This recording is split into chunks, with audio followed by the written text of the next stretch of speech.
Yo, TikTokers.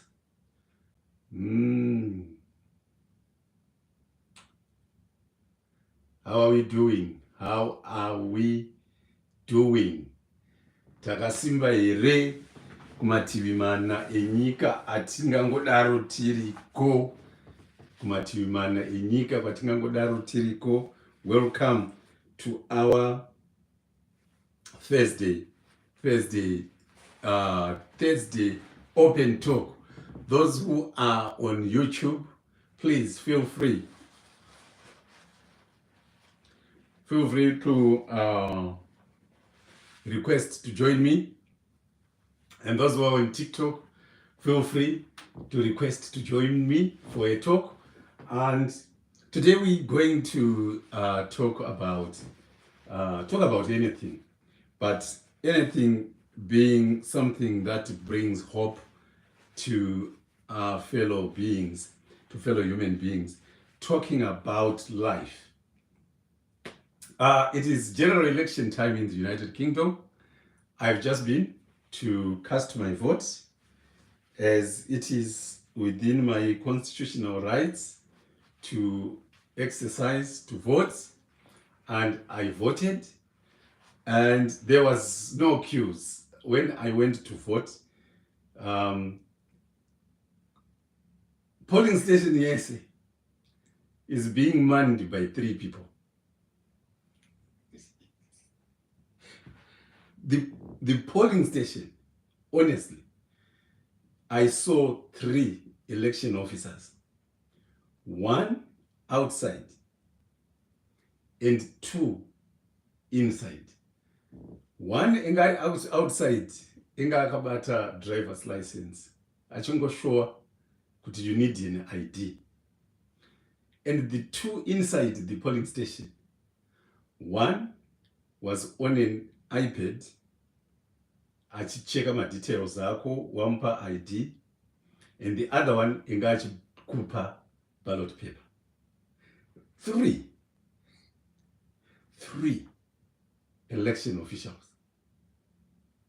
Andina kumboona zviya zvekunzi MDCT inofanira kunge ine official yayo, CCC chabangu inofanira kunge ine official wayo. Chakazoti no, and that there was no queue. When I went in kunovota, there were 6 of us, and we did not spend 5 minutes in the voting building. Not more than 5 minutes. Walk in, you have your details checked, ballot paper cast, out. Gone. Now, question yangu yochivunza kuti ko United States of America, because I've also watched people in the United States of America going to cast their votes. And what I have seen there is astounding. Massive queues. I saw people voting in South Africa. Massive queues. I saw people voting in Zimbabwe. Massive queues. Munhu anoenda kunoqueuwa kuvota na 4 a.m. ozobvako na 10 asina kuvota. How can that be? How does the United Kingdom manage to have such a flawless and organized election voting process? I think it's simple. Very, very simple. They invest in people's interests. They invest in people's rights. They invest in people's welfare. They invest in people's comfort. They make sure you don't have to struggle to cast a vote. You have got choices: postal ballot and going to queue. And everything is effortless. Voter registration is effortless. Voting yacho is effortless. How do they manage that? They know kuti munhu anofanira kunge asingarwadziwe nekuvhota. And I can tell you, voting is going to close at 10. And by midnight, 1:30 or 1 o'clock, the results will be coming in. And they will be public on television. No hiding, no nothing. And people will be declared winners straight away. Ipapo pawerengerwa mavotes acho econstituents, pabva pato announced kuti ndinhingi awina election. Hazvina kuswera mangwana, hazvina after 48 hours, hazvina chi, ipapo. How do they do it? How do they manage to do such a thing? Hapana magic. There is no black magic. Hapana black magic. Panongori ne-openness and transparency and wanting vanhu vako vaunotungamirira kuti vagare zvakanaka. Dambudziko rataita pasi rineri munyika dzedu, especially in third world countries, is that we think we own people, yet no, it is not. Vanhu ndevamwari. Sorry to start off like going in a tangent, but I was just trying to express, because some of you people here, you are going to be tomorrow's leaders. Some of you people here, you are very young, and you are going to be tomorrow's presidents, prime ministers, chancellors, governors, mayors, and so on. You want to have your people at heart. Zvakafanana nekumachechi. Mwari havanyadzise vanotaura zvokwadi. Mwari havanyadzise vanotaura zvokwadi. Mwari havanyadzise vanotaura chokwadi. Mwari havanyadzise chokwadi. Thank you, fellow brethren. Ndinokugamuchirai madekwanano on a Thursday. Please, on YouTube, make a request if you want to join me today on your TikTokers. Please feel free to join us. We're going to talk about, munazwa ndakarwadziwa, ndakabatikana nenyaya yandakateerera pane imwe platform.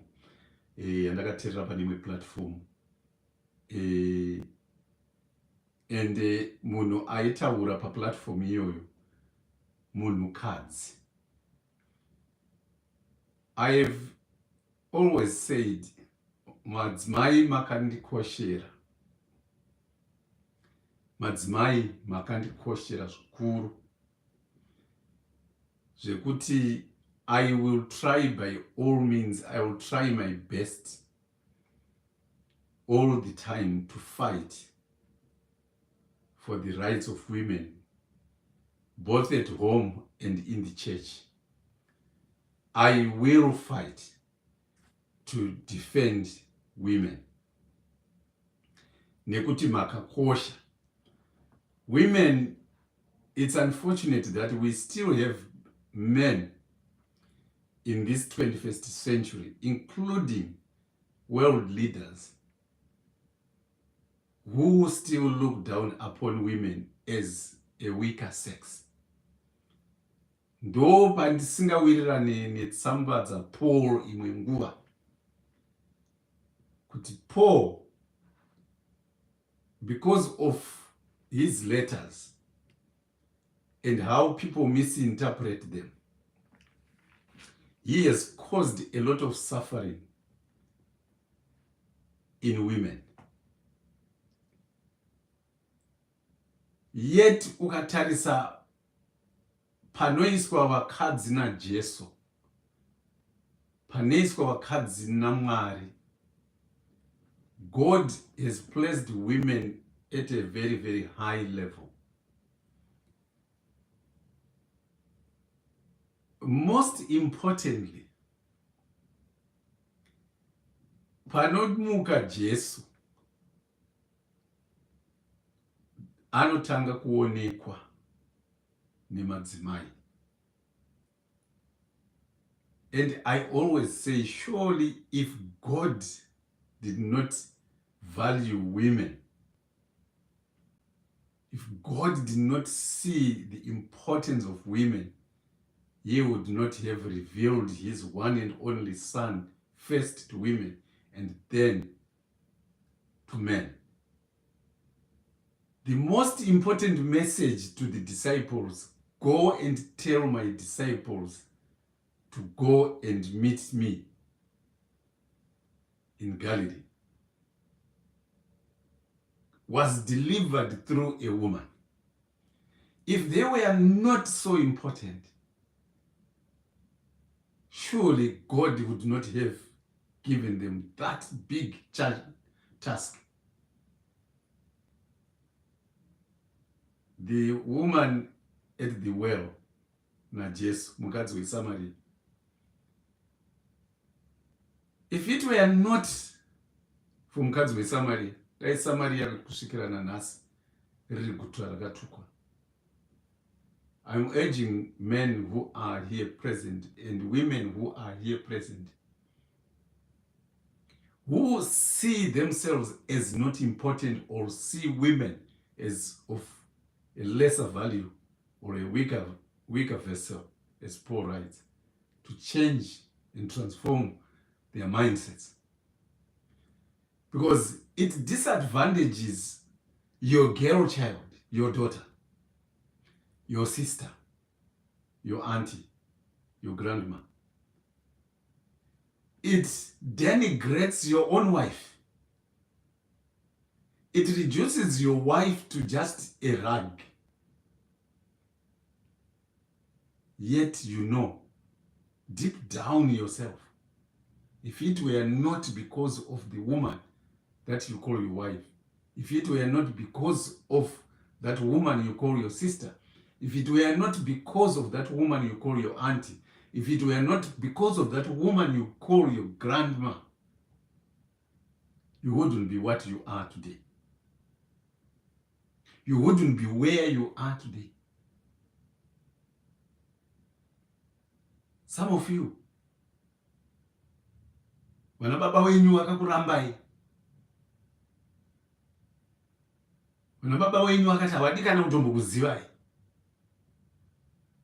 but amai vako ivo vakashingirira, amai vakashingirira. Yes, I'm mindful and I know there are some women who abort. But ukatarisa abortion inoitwa nemadzimai, ukatarisa abortion inoitwa nemadzimai, usually it is because vanenge varemerwa, vanenge vari in a relationship, in a marriage that is very, very toxic, very, very abusive. Or vanenge vachiteedzerwa pressure nevarume, vanenge vachiteedzerwa pressure nanababa. Mwoyo wangu wakabatikana kuti how can a woman spend an hour plus talking down other women that we women, we should let vana baba to be at the top because they are the owners. They are the breadwinners. But I accept such teaching from people because vanenge vasati vavhurika, vanenge vasati vakuziva.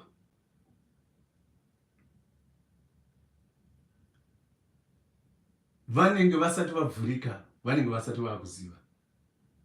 Imbwa zvimbwanana hazvisvinuri musi mumwe chete. My dear brothers and my dear sisters, that when you devalue the value of a woman, you are devaluing the value of your daughter. You are devaluing the value of your own sister, your own aunt, your own grandma, and your own wife. Women are important, equally important as men. And they must be respected, and they must be given the honor they deserve. Havasi varume vese vane simba vane musoro. Havasi varume vese vane mano vane njere vanovaka. That right now, reflect on where you are and what you are. Who was key and central in making who you are today? Who was key in shaping your character? Who was key in shaping your behavior? Who was key in shaping whatever, even your faith? Some church, people will tell you the majority of people you see in church are women. Vanababa vanenge vari kupi? Kubhawa. Vanababa vanenge vari kupi? Kwete kubasa but kuita zvinhu zvisina basa. But yet, kana dzasvika nhau dzekuti ngatione kuti ndiani anoenda pamusoro, we say women cannot. It pains me, the situation that is in my country, Zimbabwe, where the entire ZANU-PF has not been able to confer vice presidency at this time to a woman. Mai mujuru wakamboitwa zviri tomboti, but that was Mugabe. But present status or second republic, as they want to call themselves, but that's beside the point. Mudzimai ari mumba mako, mwanasikana ari mumba mako. Maybe the way I think is shaped by how I was brought up. Because I was parented to consider my sister an equal to me.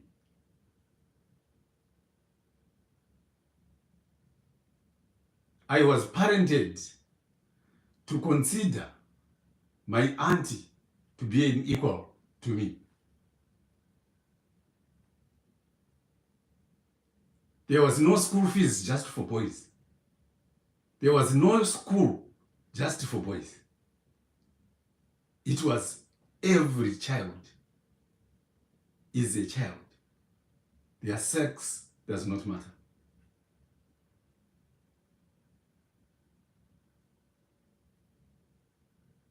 And this is backed by the book of God. This is backed by the Bible. Now, surely,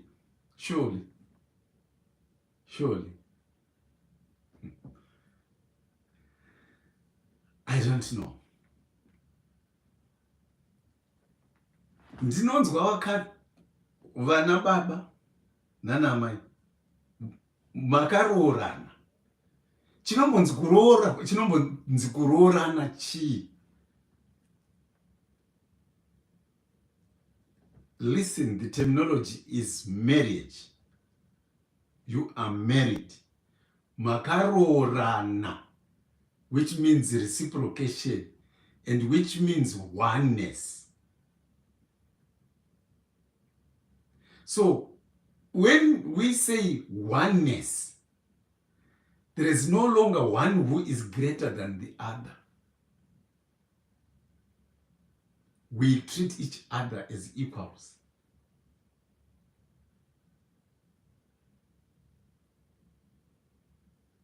kana paine decision inoda kuita zvichinzi ngatimirirei baba, zvimwe chetezvo kana paine decision inoda kuitwa tinofanira kuti ngatimirirei amai.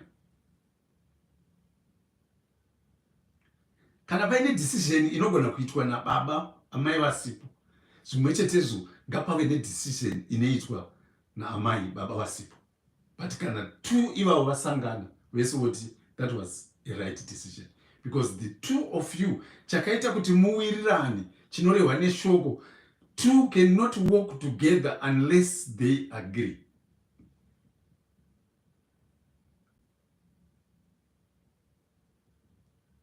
Two cannot walk together unless they agree.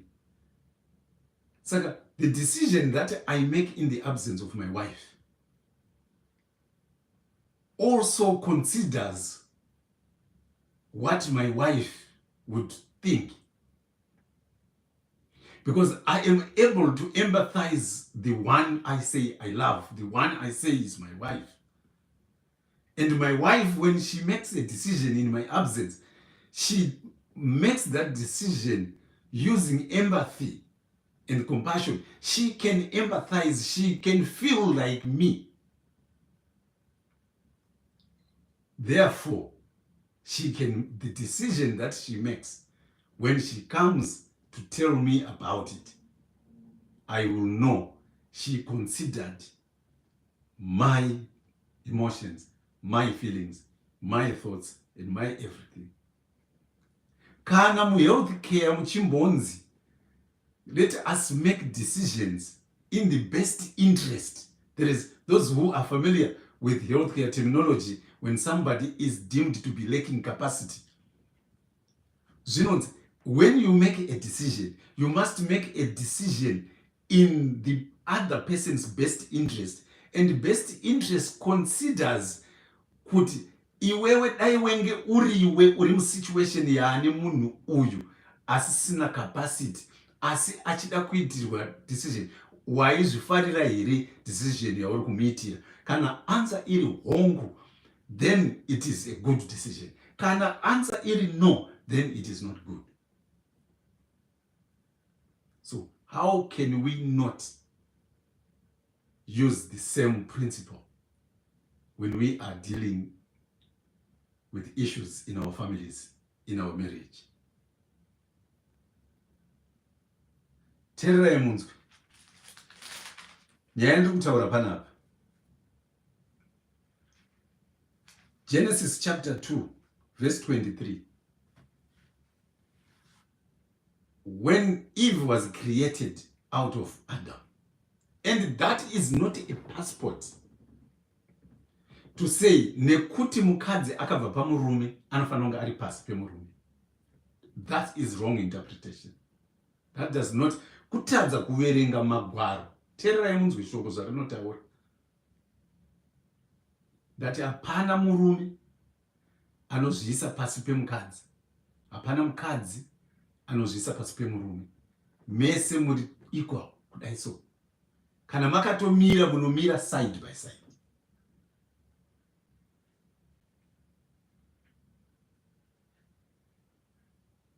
Nyaya yekufunga kuti varume vane simba kudarika vakadzi,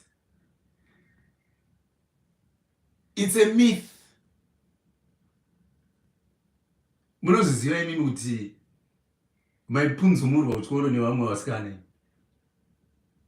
Chero nanhasi chaiyo chaiyo zvikanzi ngatimitidzane apa nevasikana kuti tinyatsorowana chaizvo chaizvo. Unopunzumurwa umwe varume, just like zvinongoita mumwe murume kuti anorohwa nemumwe murume, mukadzi achirorwa nemumwe mukadzi.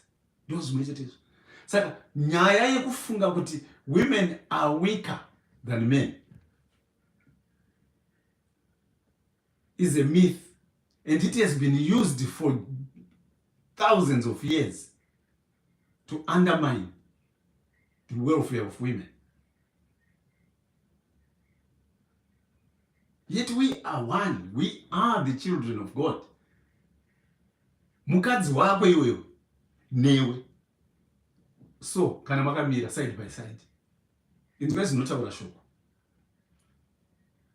The man said, this is after they woke up to find Eve. This is now bone of my bones and flesh of my flesh.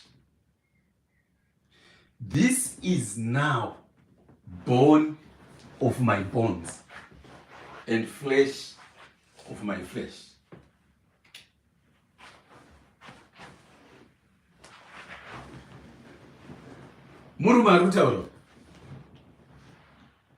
This is now bone of my bones and flesh of my flesh. And this should never be interpreted to mean I am in control of a woman or the woman is under my control. It is only saying, now this is part of me. If she is bone of my bone, flesh of my flesh, then it means she is part of me. And if she is part of me, it means what upsets her also upsets me. What pains her also pains me. Because we are one bone and we are one flesh.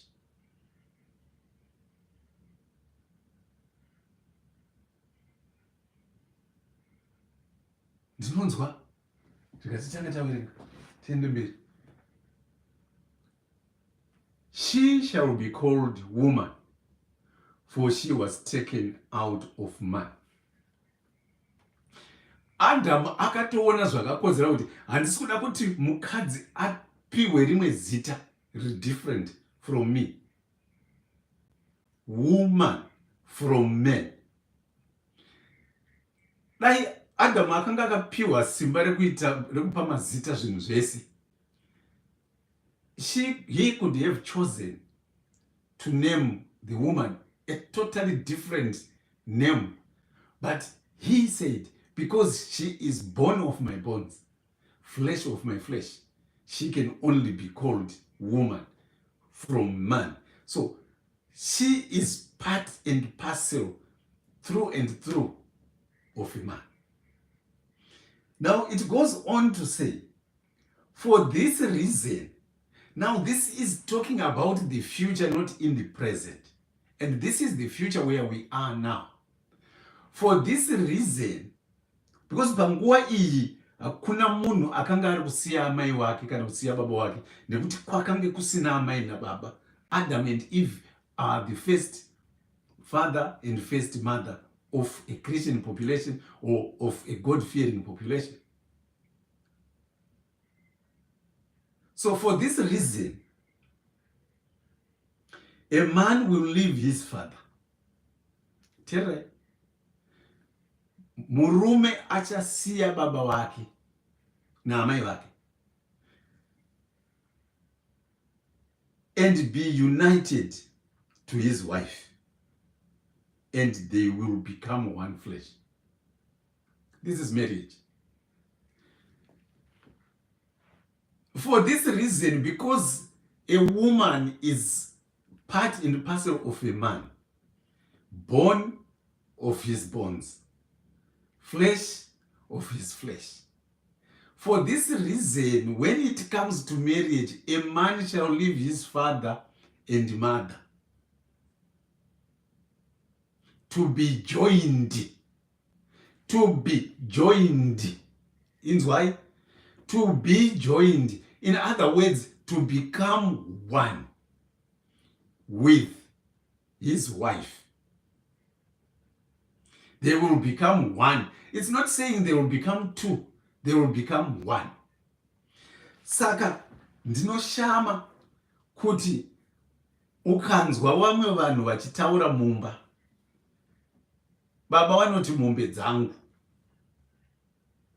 Amai vachiti hwai dzangu. Baba vanoti mari yangu. Amai vachiti mari yangu. Zviri kubva kupi if you are one? Makarambana.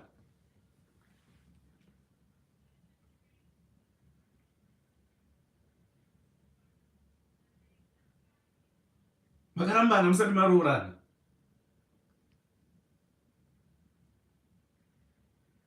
Ndinonzwa language iyoyo. Oh, my money, my car, my bicycle, mbudzi yangu.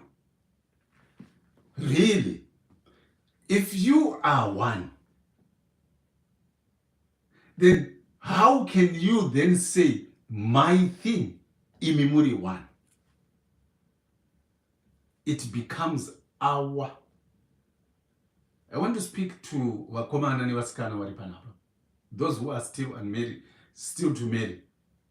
But this is also important for those who are married and did not know that separating your possessions, kuti mumwe anotaura kuti mari yangu yachiti mari yangu, kana kuti mumwe anenge achiti iwewe ndiwe baba nekuti ndiwe wakandiroora. Imwe language yandinonzwa so inonetsa. Musikana anotaura kuti nekuti ndiwe mukomana saka ndiwe unofanira kundigadzirisa musoro. Nekuti ndiwe mukomana unofanira kundiendesa kurestaurant kunodya, ndiwe unofanira kundiendesa out. What rubbish is that? In this 21st century, sister, amai, muchiri kuda kuti mumwe munhu akugadzirisei musoro iwenyu wakamera pamutsipa wenyu uyu uda kugadziriswa nemumwe munhu. Muchida kuti mumwe munhu akutengerei kutoti it must be your responsibility because ndo zvinotaura shoko. Hapana panotaura shoko kudaro. It's a misinterpretation of the gospels.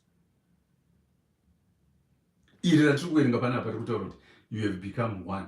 So if you have become one, how then do you separate other things when you are one? Makambonzwa how long it takes to separate Siamese twins? Chakasikwa naMwari chakabatanidzwa. Scientists, doctors, oda kuchiseparata. How many hours of meticulous trying, and sometimes one or even both die.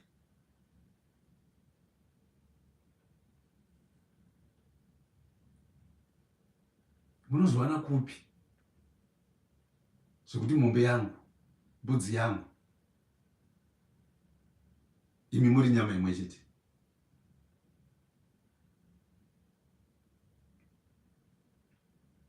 Munozwana kupi zvekuti mari yangu,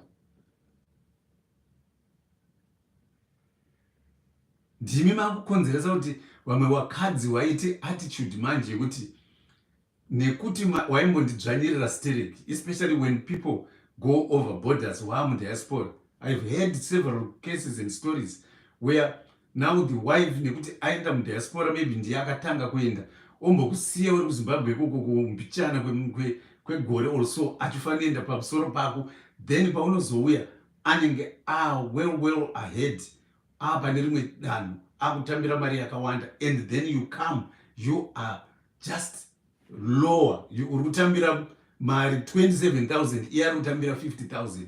Ochikutaura kuti iye zvinezvi shiri yanhonga reke.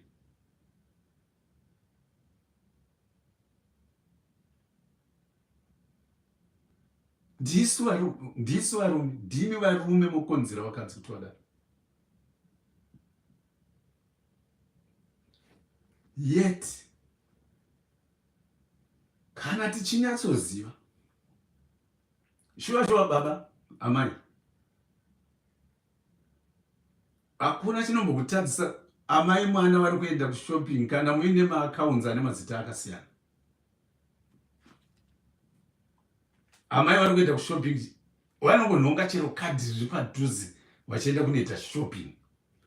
Mese munozviziva kuti tiri kuda kuchengeta maaccounts aine mari yakaita sei, mabalances edu akaita sei for future whatever, or if it is a joint account, hakuna chinokutadzisai kuti mai vanoenda kunoita shopping vari vega kana online, baba vanoita shopping vari vega kana online, vachitoziva kuti shopping yangu yandiri kuita iyi, I am doing it reasonably because I know ndikaita over the limit zvinorwadza mukadzi wangu ndo zvinorwadza ini murume, zvinorwadza ini murume ndo zvinorwadza mukadzi. Therefore everything that we are doing it tichiziva kuti tiri nyama imwe chete. I will tell you, mamarriage isiwa yaya kazhinji they are strong.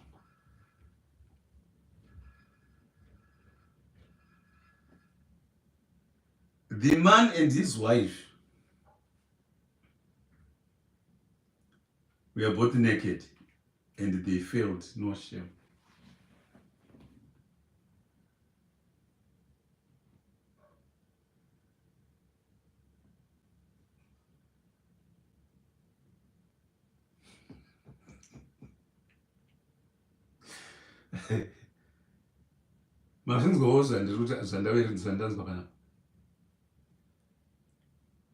And both men and the woman were naked, and they had no shame.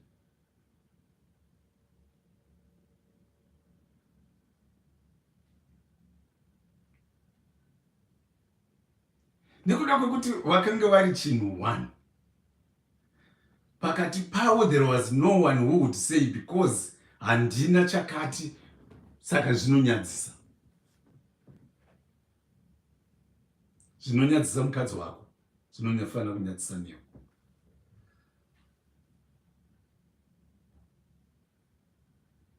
Kune vamwe varume vane tsika,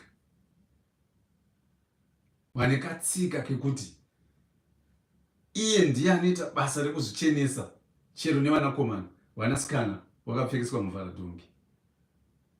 Kune mapostori ane katsika ikaka,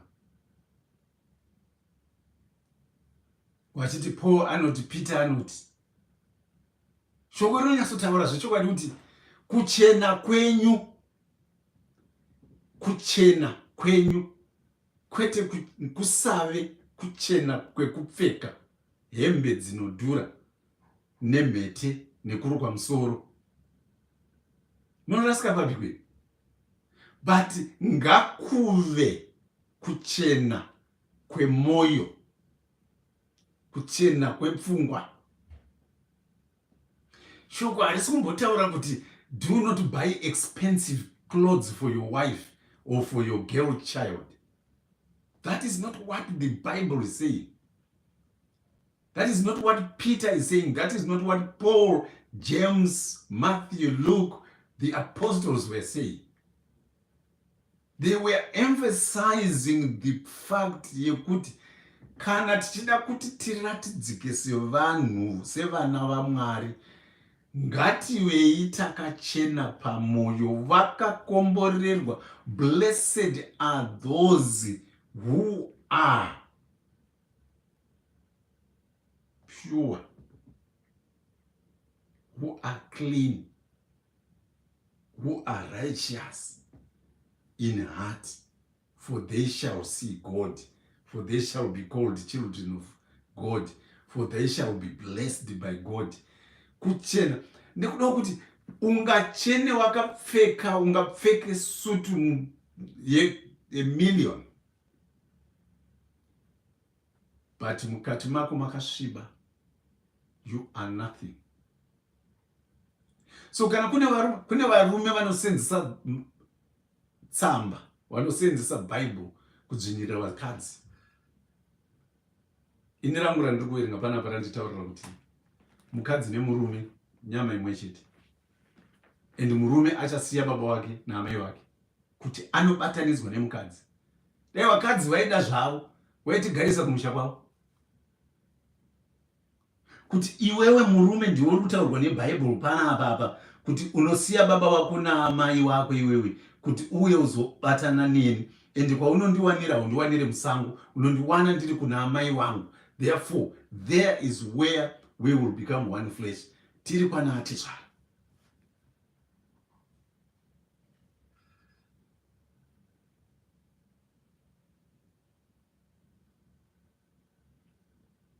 Teererai Mozisi rutaura shoko kare. Mukadzi wako newe, nemi wakadzi, ndikunzwei futi muchiparidza kuti vakadzi ngatizvisei pasi pevarume wedu. Sandizvo zvaitaura netsamba dzamunorefura kunzi hadzisi kukutaurirai kudzvinyirirai vakadzi. No. Submit yourself. Even Jesu akati submit to me, submit to God. Haana kumbotidzvinyirira. Mwari chaiya anoda kuti timutevere, timunamate mweya nemuzokwadi nesimba redu rese nepfungwa dzedu neeneji yedu yese. Haana kumbotidzvanyirira.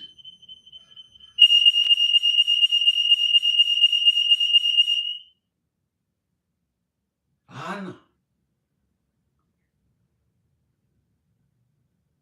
Asi iwewe neni takasikwa naMwari nekuti takangopiwa a different sex.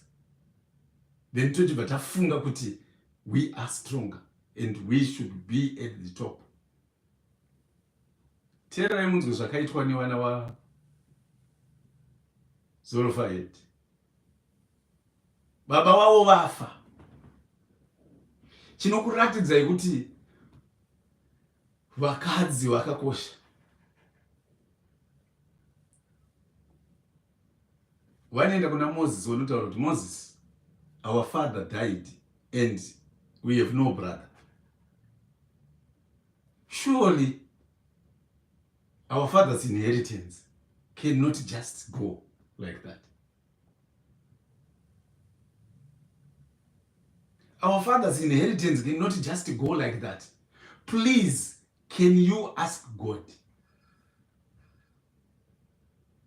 I think it will be right for us to inherit.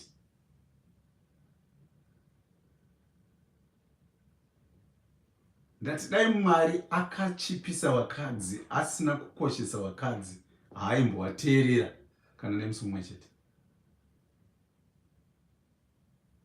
Moses akapfeka hembe dzekunopinda kunosangana naMwari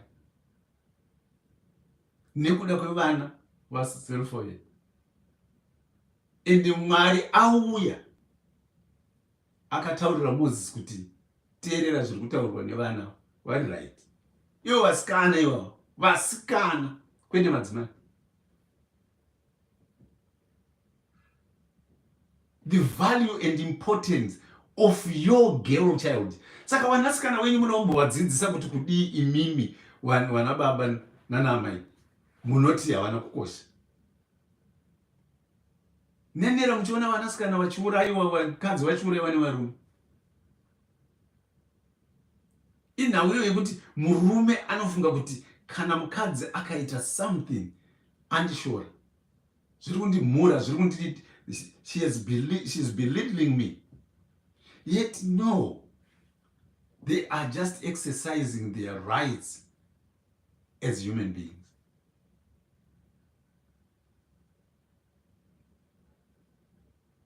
Tinopa mhosva madzimai. Paul anoti inini handitenderi. Nekuti mukadzi ndiye akanyengerwa kwete murume. Wrong.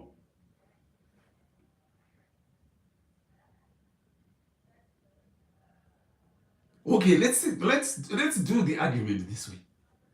Kana isisu varume tichiti ndisu tine simba, it means the responsibility should be on us, on enlightening women, on teaching women, on teaching the girl child how to behave, to be of good character. Saka kana mwanasikana achiita zvinhu zvinonyadzisa anofanira kunge achishorwa ndibaba, nekuti ndiwo idol. Hatishore mwana, tinoshora baba. Ndosaka shoko richiti dzidzisa mwana pakukura kwake nemurayiro waJehovha. Rinopa responsibility to the parent kuti vadzidzise mwana. Saka kana tichitarisa nhau yekunyengerwa, hasi mukadzi akanyengerwa, murume akanyengerwa. Murume akanyengerwa. Saka murume ndiye asitori namano, nekuda kuti kana uriwe musoro, you must be able to reason beyond your lesser being. Kana wakadzi variwo mudziyo mudiki, Anania naSafira. Anania naSafira vakanyengedza Mwari, ona pakarepo vakazofa nekunyepa, ona vachanotongwa yavo. Jerusalema kudenga yavo, Jerusalema rababa yavo, Jerusalema kudenga yavo. Haleluya, amen. Tererai vadikani.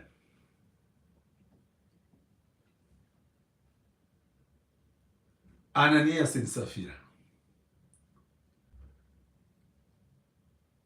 It's not Sapphira. If I were to blame, I wouldn't blame Sapphira. I would blame Ananias. Nekuti kana tichitora argument yekuti murume ndiye musoro, haangoite simba repanyama asina simba mupfungwa.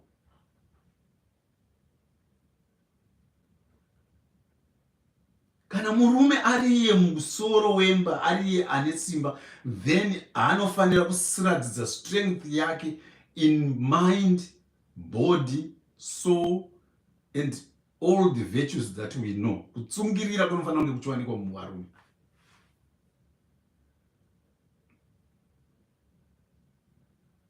Saka akafuririka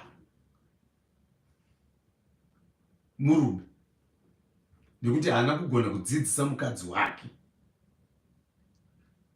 how to resist temptation. Kana zviri zvekuti murume ndiye musoro wemba, I'm trying to show you that if you think men are superior, then you cannot blame women like what Paul does.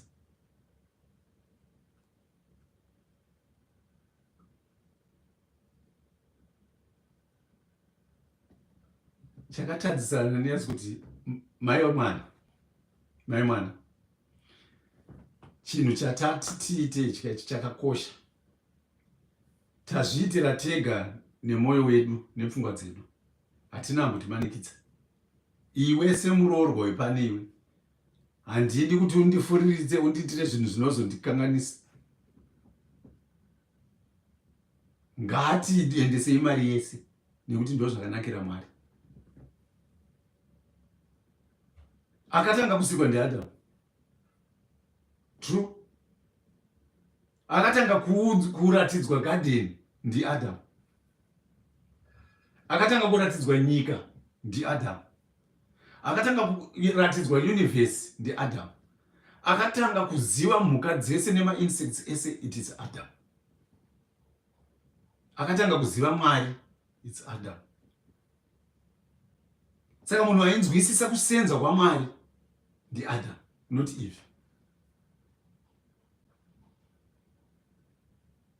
Saka paakasikirwa Eve, what I would expect ndo zvimwe chetezvo nevana, kuti tinoita ukaona vana vanozvarwa netumaparents tudiki vanotoda kuti vabereki vavo vabatsirwe. Ngona vanhu vanoita musikanzwa waita vana vaine ma 16 17 years or even ma 18 years, munotoshinga kutoshinga nekuda kuti mai vacho kana baba vacho vanenge vasingatombozivi kuti kana mwana ari kuchema achidai kana kuti achidai so ari kude chii, pane chiri kuitika. Unoona amai vachichema, ndakambozviona inini paMurehwa, mwoyo wangu wakarwadza. That was in 1982, I think. 1982. paMurehwa hospital, yeah, 1982. Ndaenda paMurehwa hospital ndichida kunobviswa zino, nanhasi uende racho ndikariona rinondifungidza musikana iyi, mai wechidikiwa. Vamwe vachangobva kusununguka paMurehwa paipai, vari vega nemwana. Mwana akuchema, wambotry this, wambotry that. Mwana apa haasi kuningirika. Ende vamwe vanhu vane tsinga, vaingoyesu vachingopfuura. Inini nemwoyo wangu ndichiri kudiki, ndiri kusekondary school boarding, paMurehwa boarding school pai, ndabviswa zino rangu, ende ndakabviswa zino risiri iro. I see this young woman and it touched my heart to see a young woman in so much distress because their baby was just crying. And I went there and said, ndikubatsirewo. And she was, munondibatsira nei? Naye Mukombo. Ndikati, I can hold your baby for a while. Maybe that's what they just want. Let me tell you something about my hands. They are very good with babies. These hands, they are very good with children.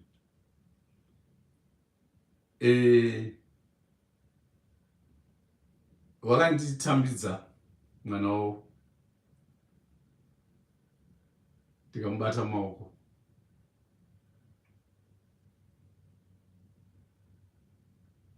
akanyarara. And ndine favorite lullaby yandinoti chero ndikabata mwana asingatauri Shona,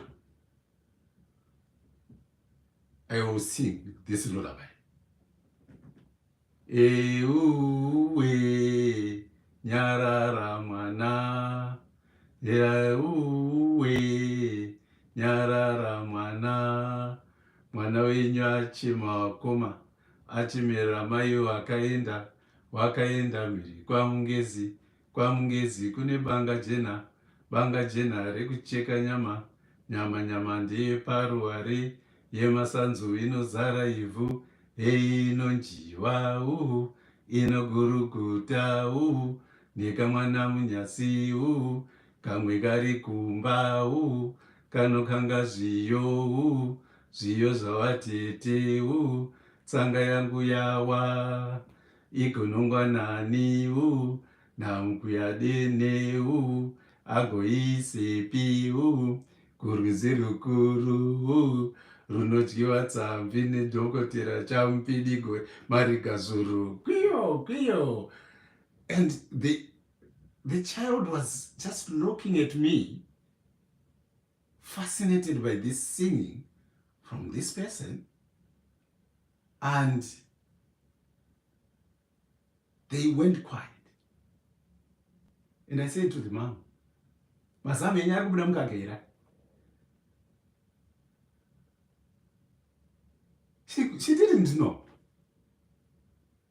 Kuti mazamu ari kubuda mukaka. Iye anofanira kunge achibuda mukaka. Kati mamba try to press them and see. Try to express and see kuti pari kubuda mukaka here. Panga pasingambobude mukaka wakawanda tushoma. Saka mwana akanga atrya aneta, and they were hungry. And I said, just try to express your, this is the mega express. And she was amazed. Why am I telling you this story, by the way?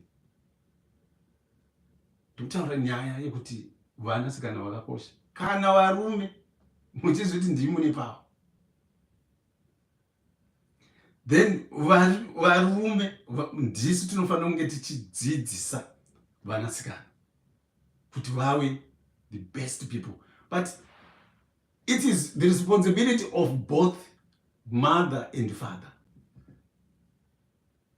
Tererai munzwadikani. Tererai munyatsotereresa. Ndati akatanga kusikwa ndiAdam. Genesis chapter 3. Inotaura kuti when the serpent came, yakawana Eve akayeva muchero. Adam akanga ari kupi?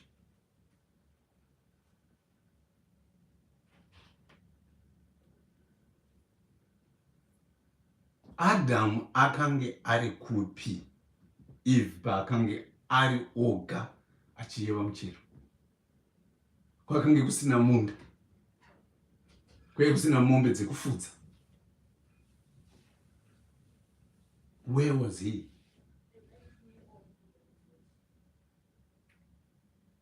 He neglected his position as a father.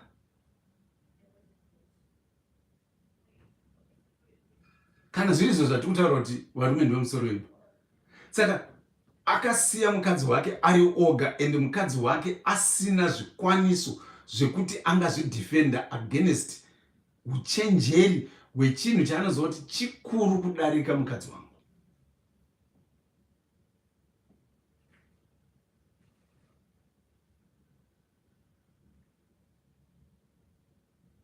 Saka hatingapi Eve mhosva. Mhosva ina Adam.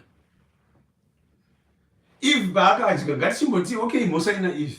Eve adya akanzwa zvanaka.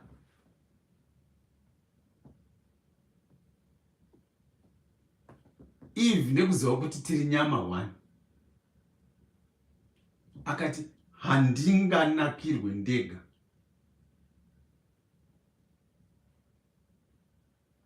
Mumwe wandiri pfupa remapfupa ake, nyama yenyama yake, asinganakirwe. I will go and share a testimony yekuti muchero uyu watakatarisa tisingaudyi, watakanzi tisadye, unonaka. Pakutesta parurimi apa, it is good. O idyawo ini ndaudya, ndosaka ndanziwa kunaka kwawo. Adam, if he was the head, anofanira kunge kana tichitarisa tichiti isusu varume vane simba, ndati vanofanira kunge vaine simba mupfungwa zvese nepanyama, kwete kuita weakness. Vakadzi vakasimba mumabhurugwa here kudarika varume, kana kuti varume vakasimba mumabhurugwa here kudarika vakadzi, kana kuti akasimba zvakafanana.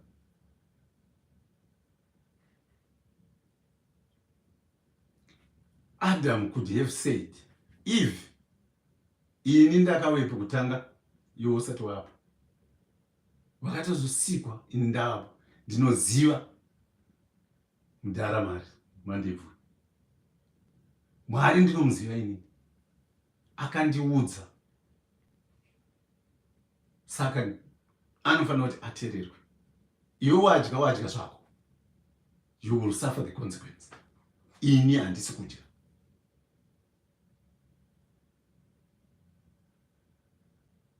Adam aitofanira kutoita zvaiitwa naJob, kuti kunyange vana vake vakanga vasina kutadza.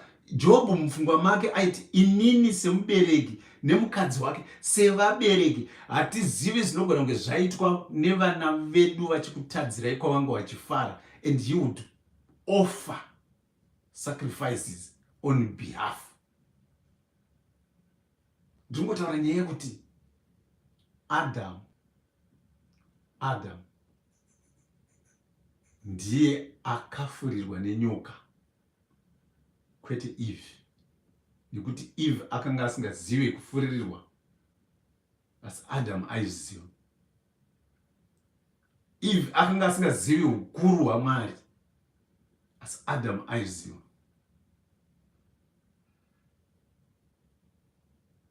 Ndikumboedza kutaura kuti kudini, ndikuda kutaura point yekungotaura kuti mukadzi nemurume, the responsibility lies on us, not him, not her, but us. Language yemumba, vana vedu, mombe dzedu, mbudzi dzedu, imba yedu, mota dzedu, mabasa edu. Edu means two, not one.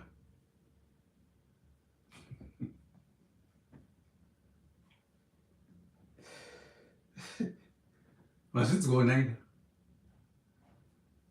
mazvinzwa ka, madzimai akakosha, varume vakakosha, we are one. Kwete munhu anoti kana wakubva panapo unonzi hapana chaunobva pano nacho panapo nekuti wakaroora. I have been saying it to people, and I really mean it, kuti vakadzi vekuAfrica or vakadzi vekuZimbabwe, chimwe chinhu chinoita kuti varume varamba vachidzvinyirira vakadzi inhau yepfuma. moshamiswa kuti sei Europe, the Americas and so on, kuine freedom, wakadzi wakasununguka. Ukatera kanyaya ikako kepfuma kedhauri, ukakatera nyika dzese dzine tumadhauries, nyika dzine pfuma, bride price dzese, uchaona kuti dzine kapfungwa kekuti mukadzi is of a lesser value than a man. Mukadzi anotreatwa sechikweshi, bhora rechikweshi. Mukadzi anotreatwa sechinhu chisina basa. Mwanasikana hana choice yekusarudza murume. Tatinazvo kuZimbabwe kudhara vanhu vachizvarirwa, and it's still happening. Vanhu vanozoti vatouya munomu vachibva kuna Afghanistan, kuna Iraq and Kyrgyzstan, Iran and other Muslim countries. No. You as a girl child, you have rights. You have got the right to choose your own partner. You have got the right to choose your own wife. You have got the right to choose the one you say, I love. No one has got the right to choose for you a wife or a husband. You choose the one you love.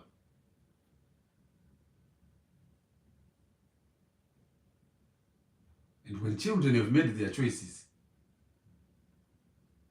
and shared with the family, they must be celebrated. Chimwe chinokonzera kuti vana vazoita zvekuseri zvikabisira kuti munzwanzi mwana akadisappear akaenda, inhau yekuti vabereki munenge musingasupported the girl child, muchiti no, tinofanira kusarudzira isisu. But mukomana, mukaona mukomana ari kuita zvaanoda, zvinotibata sitereki mune dzimweni mhuri. Kunzi musikana anonzi na 6 o'clock unofanira na 4 o'clock unofanira kuva pamba. But mukomana anouya na 10 anoona akasirwa sadza rabikwa nemusikana. Why do we treat women like that? Kana mukomana musikana achinzi anosvika pamba na 4, nemusikana ngaasvike pamba na 4. Kana mukomana achitendedzwa kusvika pamba na 10, musikana ngaatendedzwa kusvika pamba na 10. The risk to a girl is equals to the risk to a man.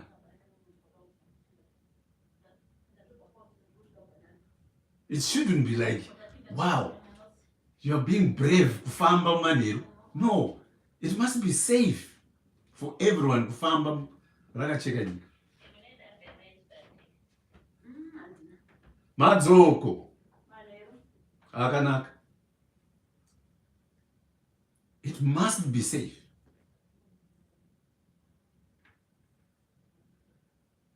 It must be safe. Kwete kuti zviwindi. Ndakambotaura last week ndikati kana mwana akauya, mwanasikana akauya achiti abuswa, unoona mubereki wati kupopotera mwanasikana. Muchinyanya kufamba usiku, muchinyanya kupfeka mamini, muchinyanya kupfeka zviri tight, muchinyanya kuita zvakadai. So honestly, mwanasikana kupfeka mini hazvisi passport yekuti abuswa. Mwanasikana kufamba manheru haisi passport yekuti abuswa. The same should apply to boys.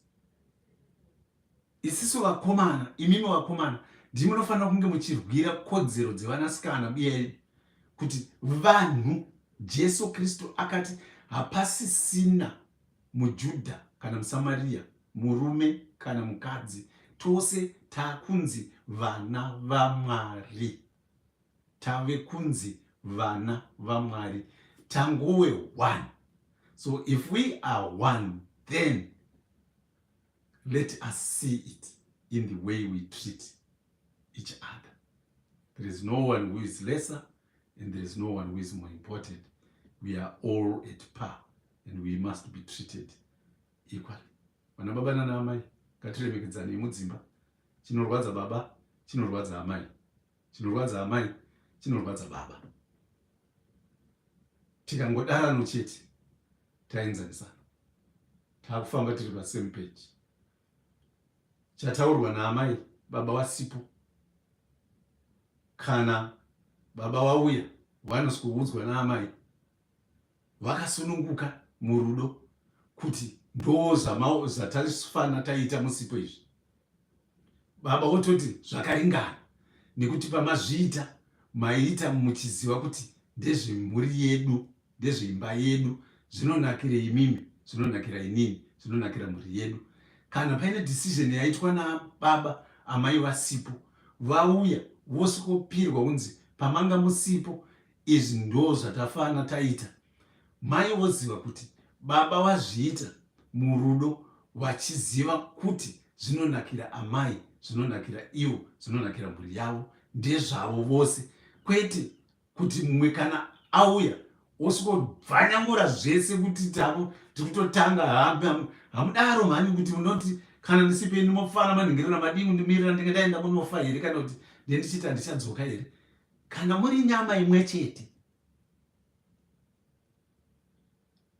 kana muri nyama imwe chete, kana muchiteera zvinotaura shoko kuti murume zvese nemukadzi vakasiya vabereki vavo vakanobatanidzwa kuita chinhu chimwe chete, ende chinhu ichocho chabatana chinonzi chakaita chimwe chete, hachina kuita two. Therefore ndati nyaya yebest interest, kana amai vari kuita a decision, baba vasipo vari kuita in the best interest of the family. Hakuna mukadzi anoda murume wake, anoda mhuri yake, anoita decision inowawisira pasi intentionally kuti ndikuda kuita decision panapa yokuti vanosikuwana imba yakatsva. Hakuna mukadzi akadaro, hakuna murume akadaro anoda mhuri yake, anofanoita decision inoputsira mhuri yake pasi intentionally kana dzakanyatsokwana, nekuti ndozvinotaura shoko. Shoko riri kutaura kuti maa chinhu chimwe chete. Saka kana maa chinhu chimwe chete kureva kuti whatever you are doing, it is at the best interest of the family. Baba munotosvika pamba pari kuvhiwa mombe so kushaka kuti paita mabiko panapa vatinenge bhandunga kwakanaka kwaita mai oti wei pano baba zvaitika panapa ndezvekudai nekudai nekudai nekudai, saka tafunga kuti tikafana tadai so zvinenge zvakatiringanira and abcd wati mai mwana zvakanaka zvakadaro ngazviendere mberi. Makutopemberera zvinhu zvakufambira. And I'm not encouraging autonomous decisions. Kana paine rudo, kana muchidanana, paine chinhu chiri kutaurwa muna Genesis. Kana paine chinhu chiri kutaurwa muna Genesis cheumwe chete watakaona muna mabasa evapostori kuti vapostora vakanga vaine mwoyo mumwe chete, nekufunga kumwe chete, nekuita kumwe chete.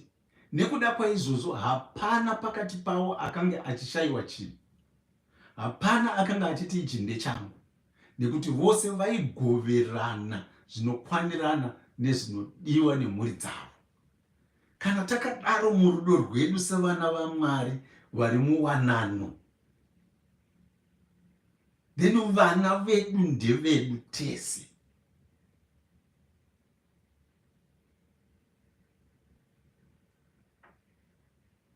Kwetonzi mukomana akagona baba vachiti mwana wangu, kana musikana akagona amai vachiti mwana wangu, kana wakatadza kunzi mwana wako, vana vedu.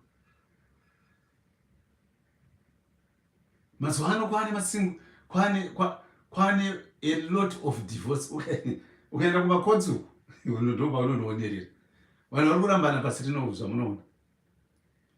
Saka kune a lot of people who are going into second marriages, some who are even going into third marriages, some who are going even into fourth marriages, and in all these marriages people are coming with their own children. Kana matobatanidzwa maanyama imwe chete, azuva sanzu azuva nemararara.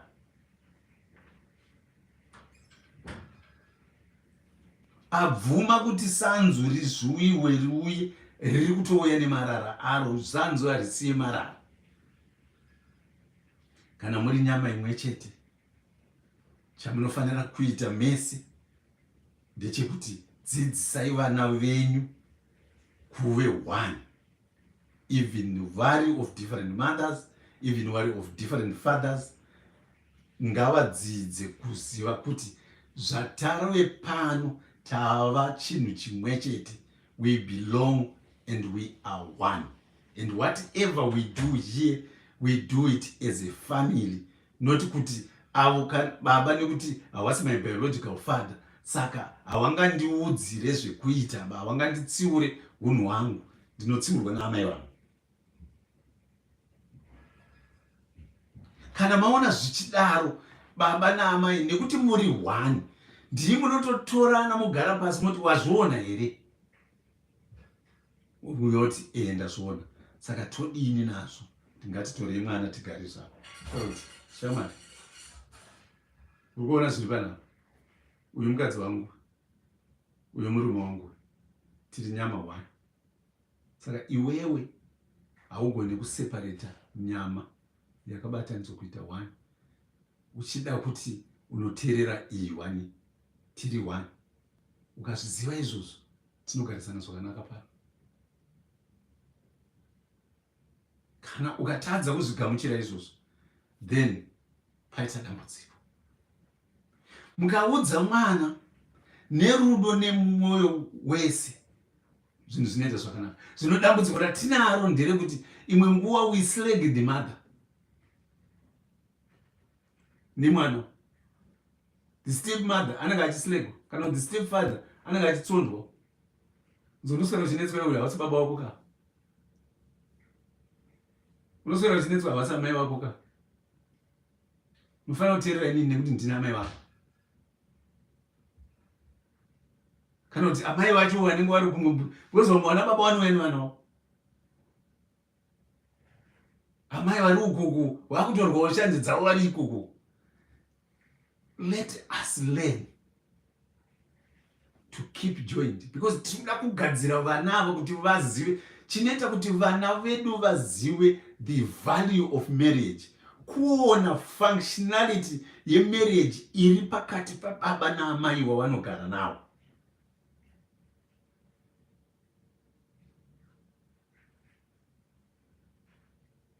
Ndati chinoita kuti vana vazive the value yemarriage, vakoshese murume, vakoshese mukadzi in their marriage, kuona functioning yemarriage yavari kugara nayo. Vakaona baba namai wavari kugara navo vachigara vachisekedzana, vachinemerana, vachidyisana, wachiita sei, naivo vanokura vachiziva kuti when you are in a relationship, when you are married, this is how to behave, this is how to treat your loved one. So imbonotarisei kuti nganga ndiraure kana uri mukadzi anopopotera murume wake, chimotarisa kuti wakazviwana hausiri wakazvitanga iwe, honestly hazvinotanga newe.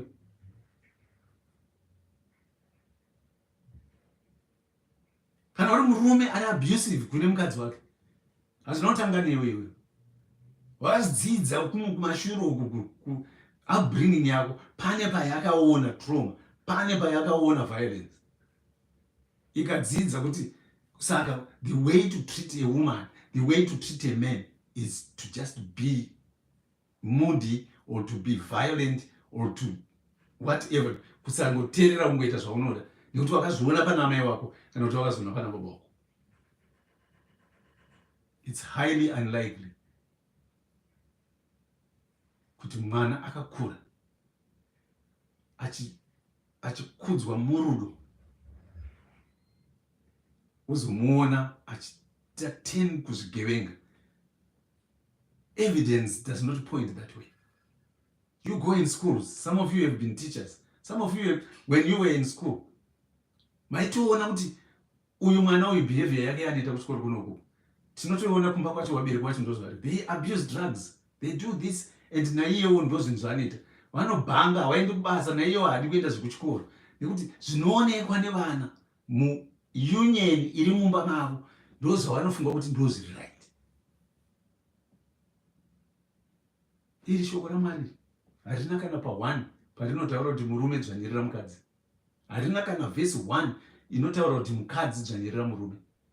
Kwese kwariri rinotaura kuti murume nemukadzi mese makakosha.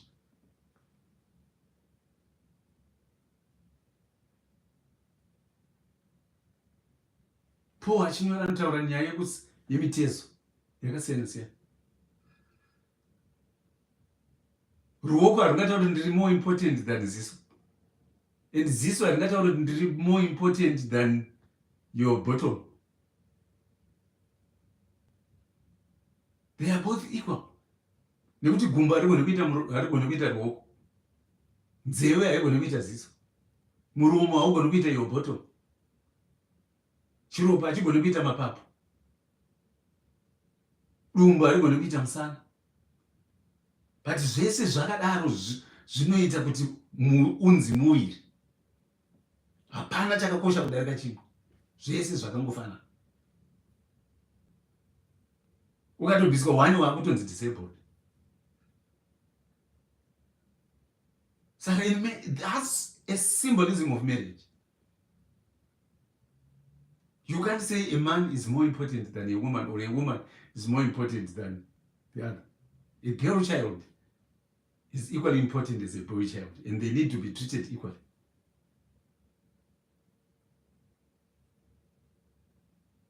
Mwanasikana anogona kuita musoja, mwanakomana achitsvaira mustreet. Mwanasikana anogona kuita scientist, mwanakomana achigeza matoilet. Mwanasikana anogona kunge ari general worker, mwanakomana achidrive ndege, achibhuruka nendege pasi rese. But vese vana. Mazvinzwa? Ndikunzwei futi muchiti, madzimai this, vakadzi zvese, batai makadzi avo vafanira kudai so. It's disgusting. Mukadzi wako akakosha. When we stand up to speak about women, let us be considerate neterminology yatosenzesa.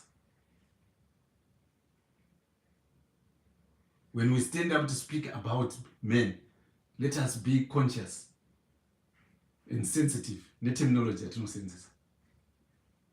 Let us not use terminology inoita look down upon any other sex. Chero wakaremara chaiwo.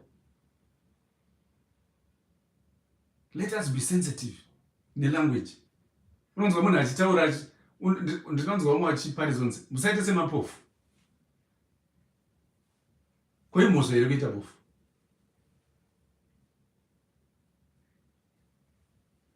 Mumwe munhu anogona kuda kuti, but Jesus Christ said, if a blind person leads another blind person, they will all fall into a pit. But haana kuisenzesa in a degrading manner. Kuti musaite semapofu man. Musaite semapenzi. Kwemhosva here kupenga. Do people choose to be mentally unwell? Usaite sechirema. Do people choose to be disabled? We must be sensitive.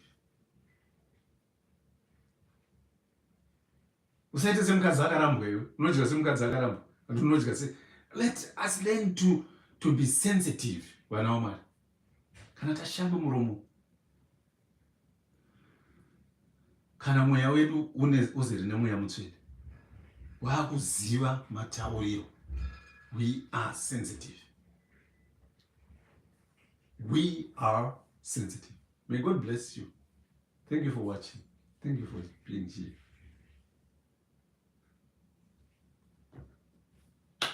Thank you for the likes. 5 likes, that's a lot. I know you guys, you were listening. And TikTokers, it's Thursday, and next stop is going to be London. By the way, on Sunday, our church service is going to be in London, and it will be broadcast live We want to try to broadcast it live on TikTok, live on Facebook, live on YouTube, and this will be at St. Ekenwald in Dagenham, in just outside of outskirts of London. I'll try to put the postcode on my social media pages for those who want to come and meet the evangelist. We will be in London on Sunday. Mwari wachitendera. Shoko rinoti imi mapenzi munoti musi wakati tichanoswera kuguta rakati, musingatoti kana Mwari wachinge wakomborera tichange tiri kuguta rakati. So we pray God is going to see us through to Sunday, and we will meet in London for a church service which kicks off at 2 o'clock. Very, very good time. So kuti vanenge vabva kuma-night shift mune marara mamuka, sokuti munogona kudzokera futi ku-night shift, those who are within stone's throw of the church. So let us meet there. Let's make an appointment and come and meet your ever-smiling evangelist. God bless you. Good morning, good afternoon, good evening, and a good day, and good night.